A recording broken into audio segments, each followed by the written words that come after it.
Respected Chairman, the President of the Bar, dear friends and ladies and gentlemen, on behalf of all of us,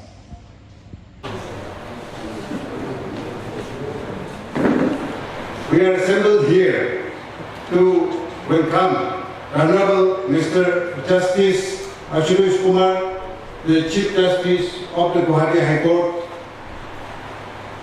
My Lord Justice Ahutosh Kumar is coming to Nagaland for the first time. I believe you are enjoying your first visit. This morning we had just went to his chamber and greeted, and he has expressed that he is also satisfied with maybe with the landscape. In Nagaland we have nothing to give, but the landscape I believe you can enjoy. Since the visit is for the first time, as a gesture of your visit, the High Court Bar Association would like to welcome you with a small gift. This particular shawl is the whole Naga United shawl. Here you can find all the colors and then different.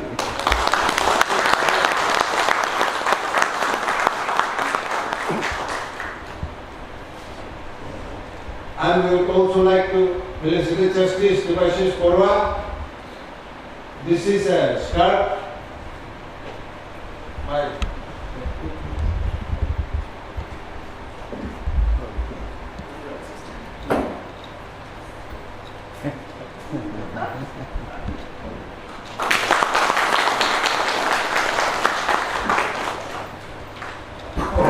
we would also like to felicitate Honorable Mr. Justice Pranjal Das.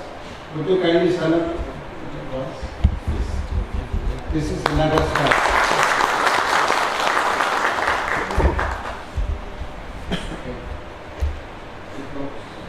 Colorful.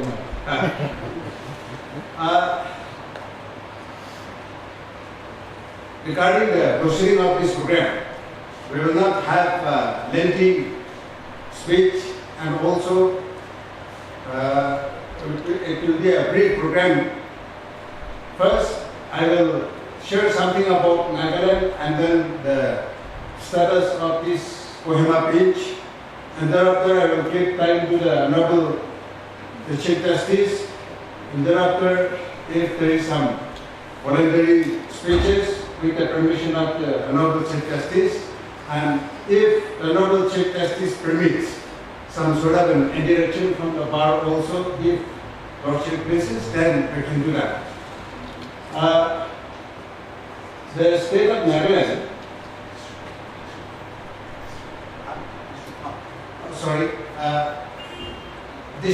Kohima District Bar Association would also like to welcome the Honorable Chief Justice. So I request the Honorable Chief Justice to stand. This is from the Kohima District Bar Association.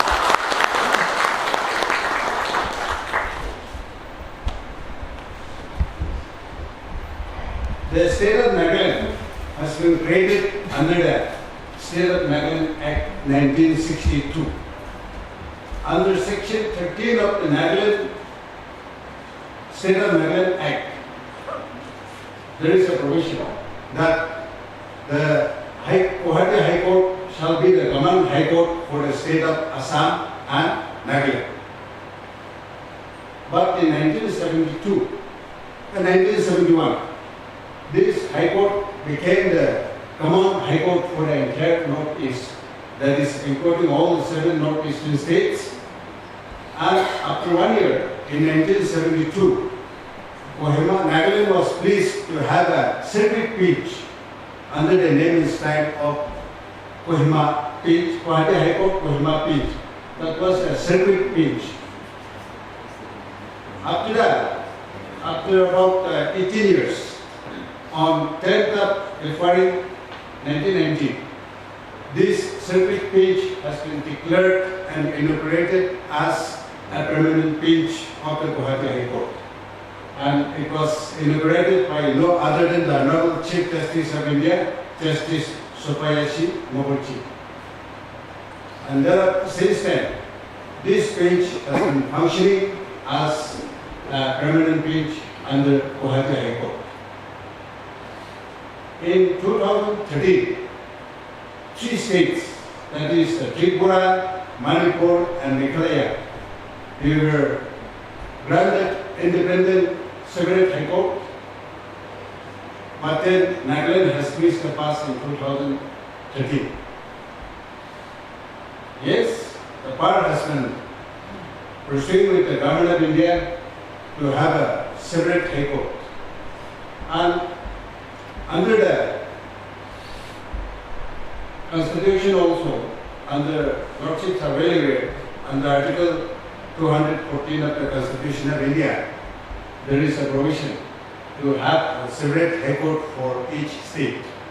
So, and also, not only that, under the 16-point agreement also there is a clause for having a separate High Court for the state of Nagaland. But unfortunately, we are deprived of having that status.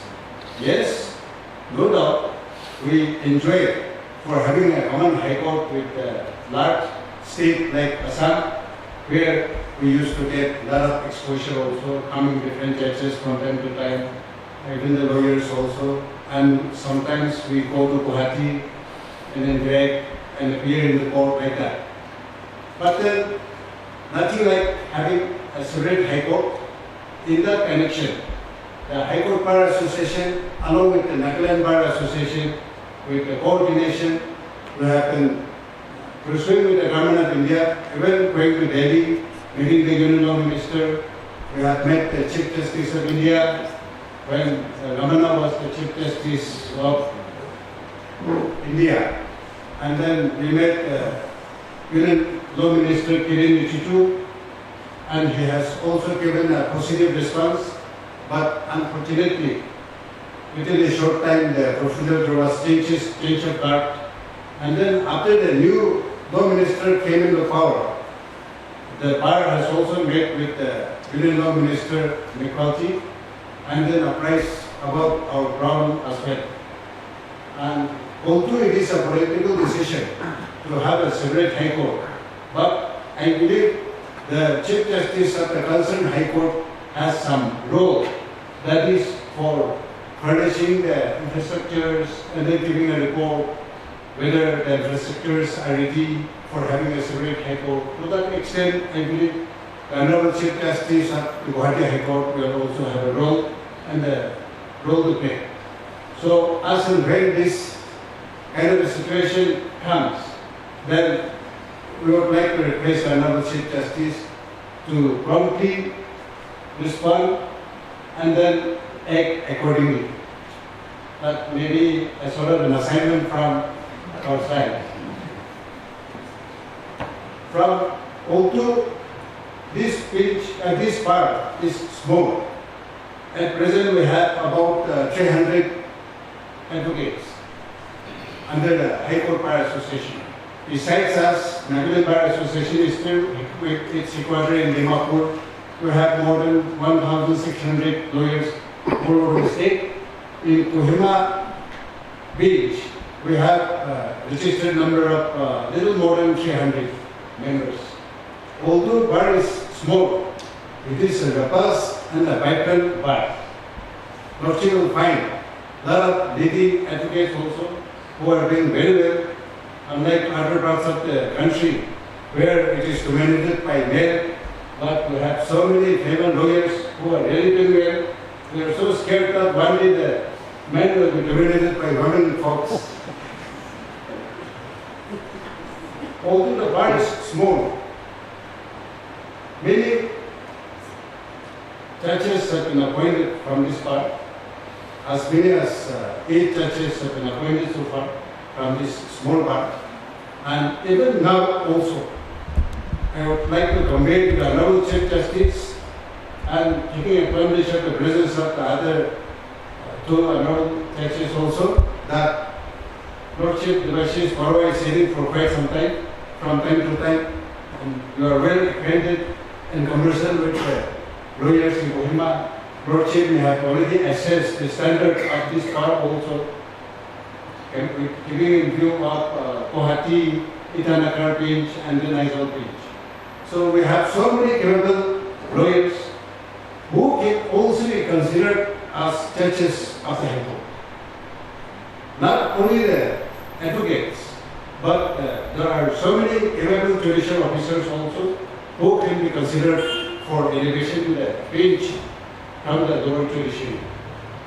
That is one we would like to request, because at present the Gauhati High Court, the strength of the judges will be 24, I believe, out of which 18 is from Assam and 3 from Aizawl, judges I'm talking about, and the 2 judges from Arunachal Pradesh, only 1 from Nagaland.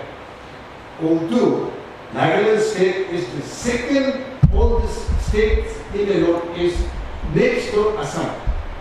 I am not exaggerating, but this is a fact. But then, in spite of that, from Nagaland, we have only 1 judge at the moment, and we have so many capable practicing advocates and also the judicial officers who can be considered for appointment as High Court judges. Yet the Lordships feel it appropriate, then that will be our second assignment from our side. And the third one, which is very important, and I believe it is overdue, I should say, that out of 300 lawyers, we have only 3 designated senior advocates in this bar. And there are so many capable advocates who can be considered for designation as designated senior. So, yes, there was some procedure, but I believe recently that there has been some changes. High Court can so to select and appoint. So we also have that request to the Honorable Chief Justice. If I just speak here and without submitting any black and white, then Lordship is burdened with so many assignments, there is chances of forgetting. So in black and white, I would like to submit a small representation. I will not read out to save time, so I will just hand over to this. This is the representation from the High Court.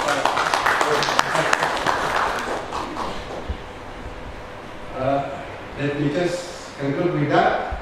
And now I give time to the Honorable Chief Justice to express his views and reactions and comments also. That I was amazed to see this High Court, even though it is housed in a very small building, and which may have outlived its utility, but then the setting is so picturesque that I was left very, very impressed. And I don't agree with Mr. Jamir that Nagaland only has natural resources to feast upon. It has many other things also, the traditions, deeply embedded traditions, their own system of justicing, and many other aspects of life which you don't find elsewhere. So if I remember correctly, as was the apprehension of Mr. Jamir that I might forget if many agendas are put before me, I would like to assure you that I am conscious of all this. But before I address you on that, let me tell you one thing. It's about me. I have always felt as a lawyer, I have practiced for 23 years in Patna High Court. That's the capital of Bihar. And I have been on the bench for about 11 and a half years. I was acting Chief Justice of Patna High Court also. In this capacity, as a lawyer, as a judge, as a new judge, then as a senior judge, an acting Chief Justice and Chief Justice, I have found one aspect which I want to share with you. A Chief Justice cannot make a High Court, but he has the potential and the capacity to destroy a High Court. I would definitely eschew from falling in that category. The measure of the strength of a court is equivalent to, and it is very akin to, the measure of the strength of the bar. See, unless the bar comes up to the expectation of the bench will not perform. You lawyers here in Nagaland, you have a special responsibility. It is not only argument of cases, but preservation of the traditions as well. And as all of us are aware of this, see, there are countries in the world where these tribal regulations have the constitutional approval. Constitutional, I mean, by practice, by precedent, they have attained the status of law, and it is respected more than the statutory law. I'll tell you, I don't remember the name of the countries, but I was told that in some of the countries where these rules, the local rules, which is administered by local councils, like you have your village councils, they are really important to be understood, very necessary to be respected, and to be followed diligently. See, in one of these countries, I clearly remember, they say that when a village council or a local council decides a case, it doesn't declare the winner. It's not a question of winning or losing. They declare it as a day where there is a feast of reconciliation. The idea of justicing in these local system of justice delivery system is to heal, is to reconcile, and not hold the stronger party the winner. So I presume that you also have your village councils, you also have great respect for the elders who decide cases. But that's one aspect of the matter. It has to be in consonance and in conformity with the constitutional provisions, with the law of the land. But then that also has to be respected. In this context, I will tell you that you need a proper High Court building. This bar is too small, I can understand that, but in future, the number is going to increase. So far as independent High Court is concerned, that's a political decision over which I will not comment. It would not be appropriate for me to speak anything about it. So these are political decisions. These are your rights which you can pursue through different methods. For me as the Chief Justice of Assam High Court, which comprises Nagaland, Mizoram and Arunachal Pradesh, we take it as independent High Court. These are permanent benches, but we are sitting at Gauhati, I am, and my predecessors also were very careful in rostering, in stationing, for the reason that benches have to be dealt with carefully. So what I have decided is that every month I will be visiting these outlying High Courts, and Nagaland is one of it. Separate High Court is a desire for you to pursue, but at the moment, my belief is that with you associated with the principal seat of Gauhati, with other benches at 3 different states, I think you are more exposed to the ways of the world. Staying in a cloistered environment and looking only at yourself, which is a small little group, perhaps the growth rate would not be as much. Self-determination is a right which everyone exercises. That shall be exercised by you also. But let the appropriate time come. For this to happen in future, in remote future, you need to have a proper establishment for High Court. And it is only with this purpose that I had visited the building which is upcoming. And I had requested Mr. Sema, the Principal Secretary, and other persons associated, the architect, the chief engineer, the contractor, who has done a wonderful job, to be there. And I realized that the place was too big, involving a lot of expenses. I am not against a futuristic building which would cater to the future needs.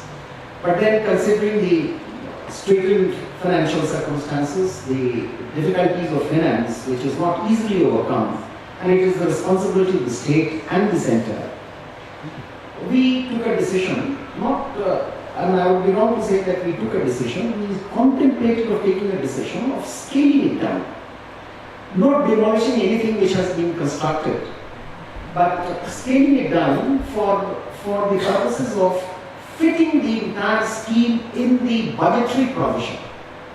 As it is, I am told, a lot of money has been spent.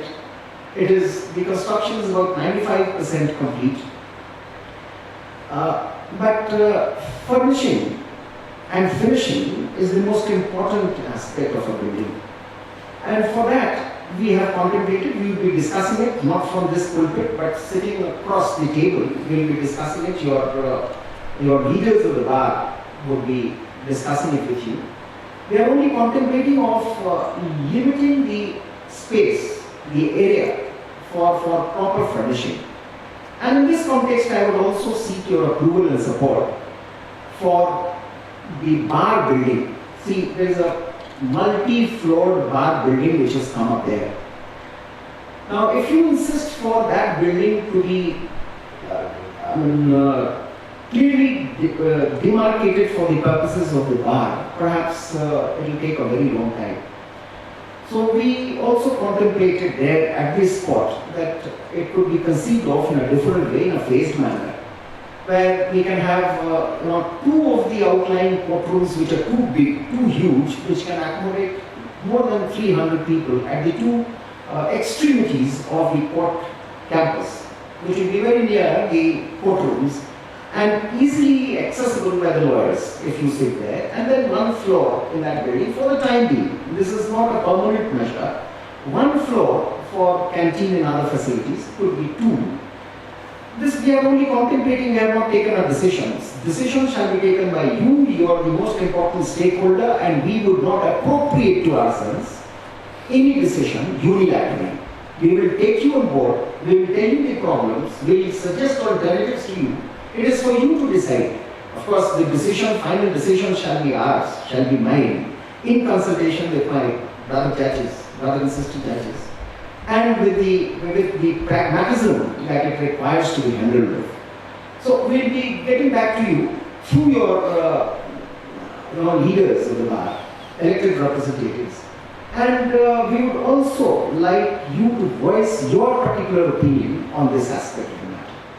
So this is with respect to building, the status of the High Court, and my dissent on what Mr. Judicial said that Nagaland only has natural resources to boast of. No.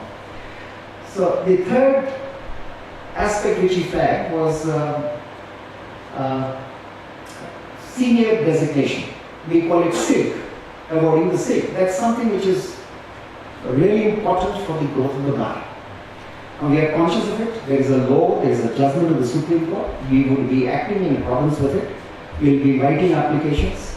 Suo motu is all right, but then because there are other bar members where they would be putting in their papers, they would be asking for them to be designated.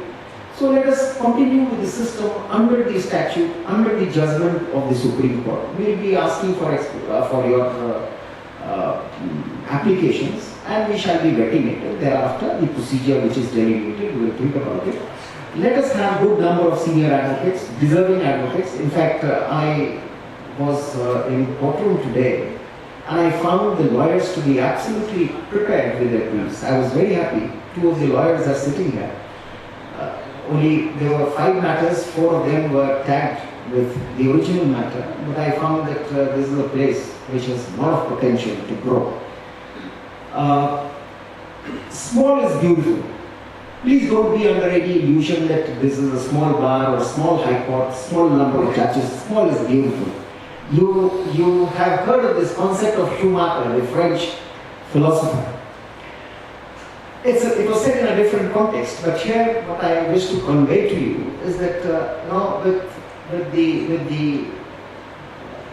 with the institution being small and compact and cohesive, at this stage, I would call it an incipient, a nascent stage where you require to be trained, where you are required to be mentored, where you are required for a person, for a group of persons, for the bench to do the hand-holding for all of you, I think this size is reasonably good for all of you to prosper.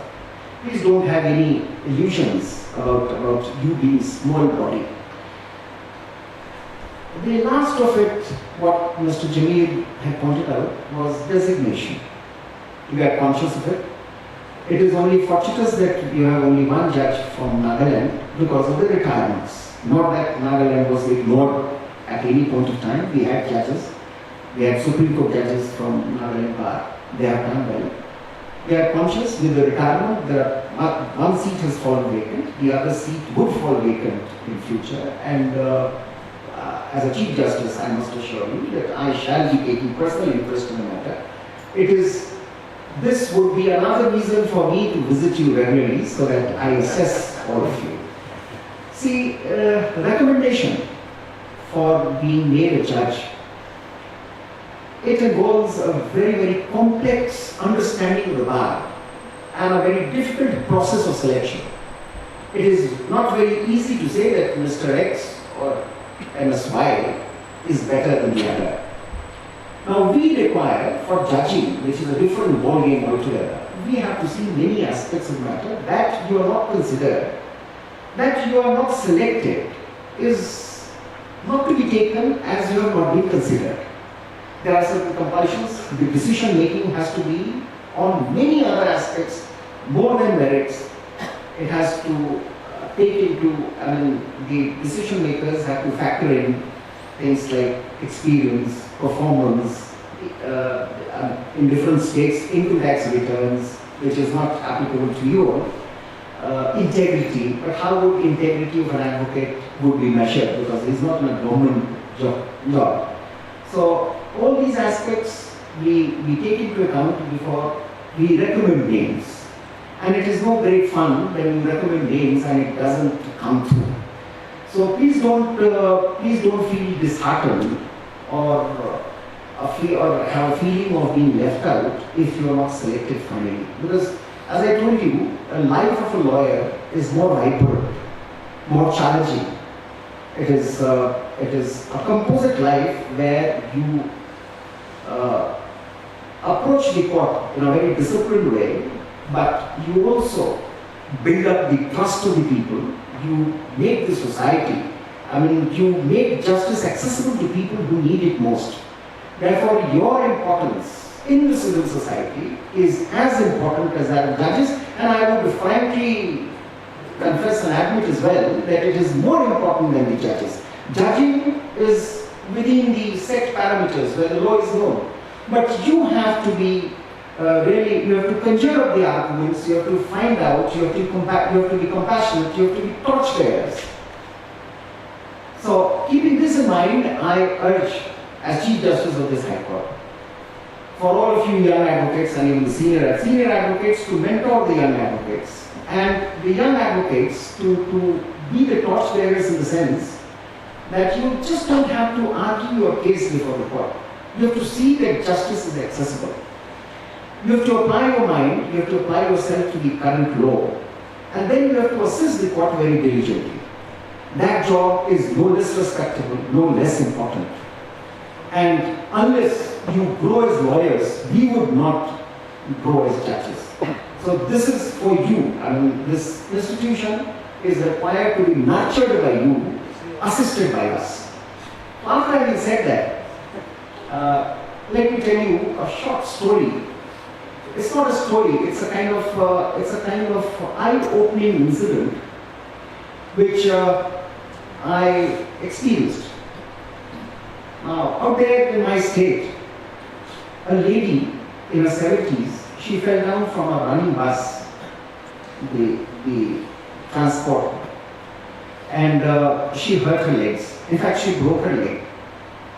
She sued the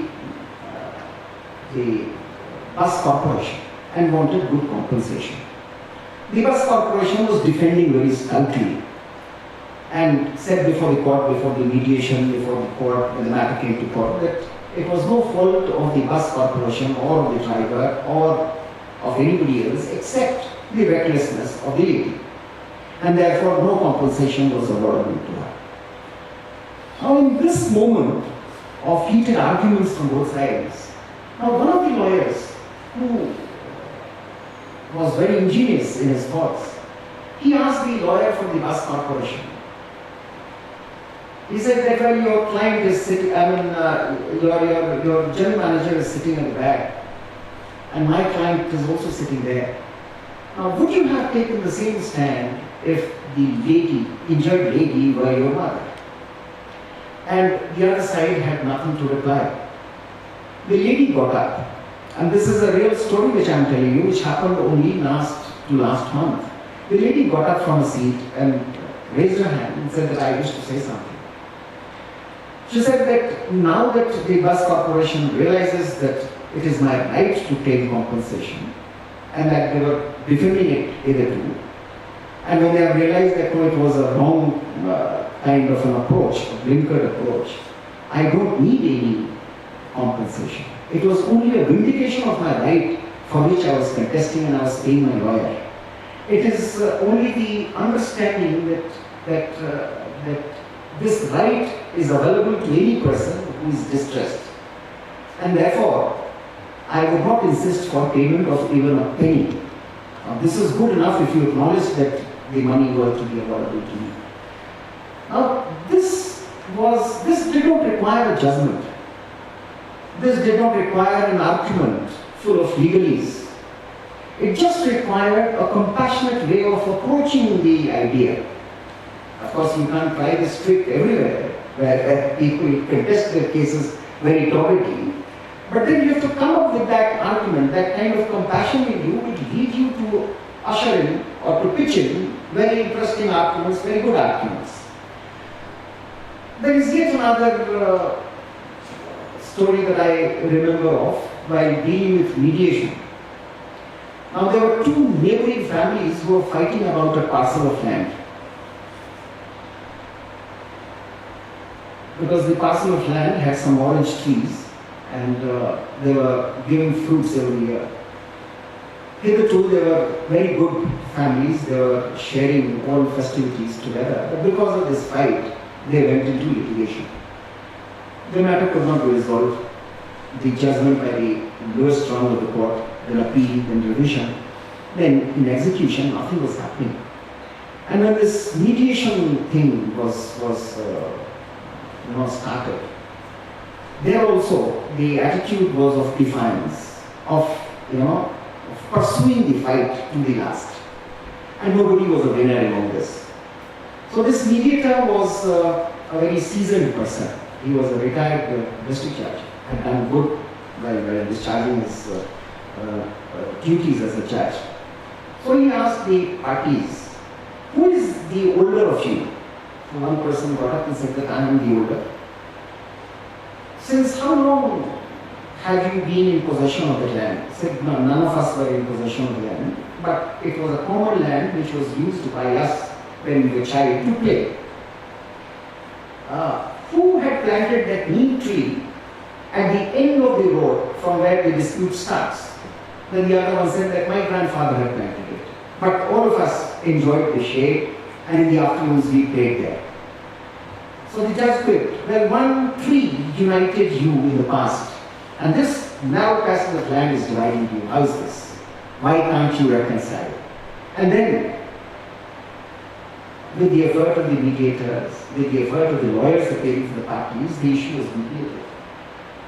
The pond on the land was given to somebody, the trees were given to somebody to nurture, and it became, a reconciliation of a kind where both sides feasted and they were happy. And years of litigation ended with this, with this harmony. So this was no judgment. This was harmony, this was trust created, and this all came from lawyers. So your responsibility as lawyers of this court is very, very onerous. We decide cases as judges, we decide according to law, but then the judgment would be correct only if you assist us diligently. and with integrity, and with a sense of purpose. Honesty does not only mean charging less or more fee. Honesty of purpose is important. If you think that the issue requires adjudication, you have to be fearless in your arguments without being bettered by the homilies or the harsh tone of a judge. He is not going to harm you. A judge is always a friend.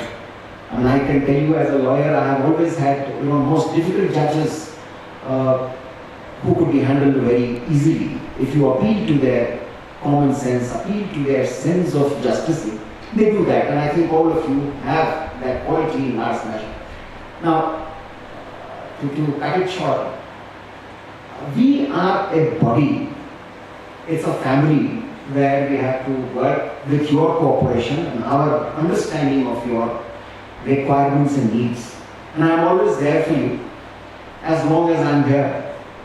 Whenever you require my assistance, my help, my intervention, you shall have no problem. You have ready access to your Chief Justice, who shall, in consultation with the other judges, would do everything for your benefit.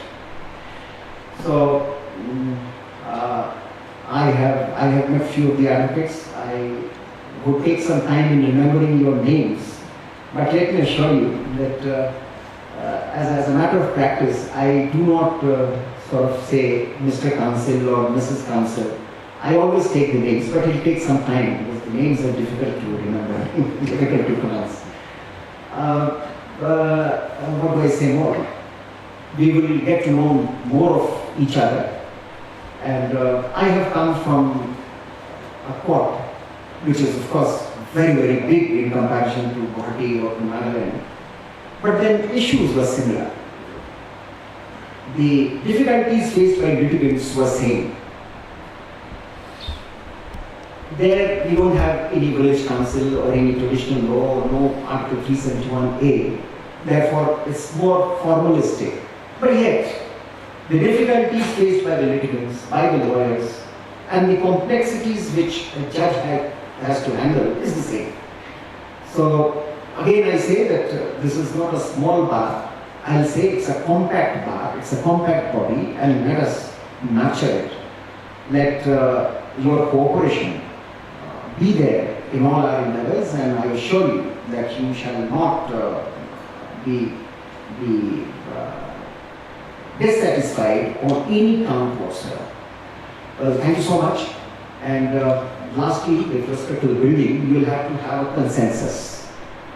So my principal secretary is here, my other persons entrusted with the task of constructing and finishing the building are also here. They will be discussing with you.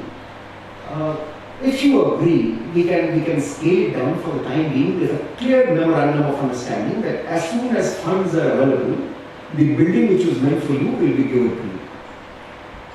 That is what we propose.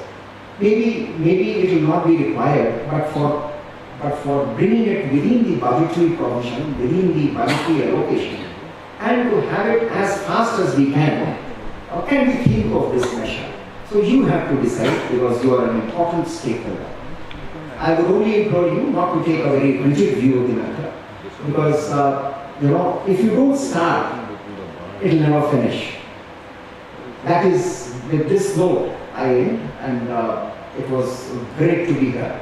I would be regularly visiting Nagaland and would be greatly enriched by your experience, by your learning, and your cooperation. Thank you.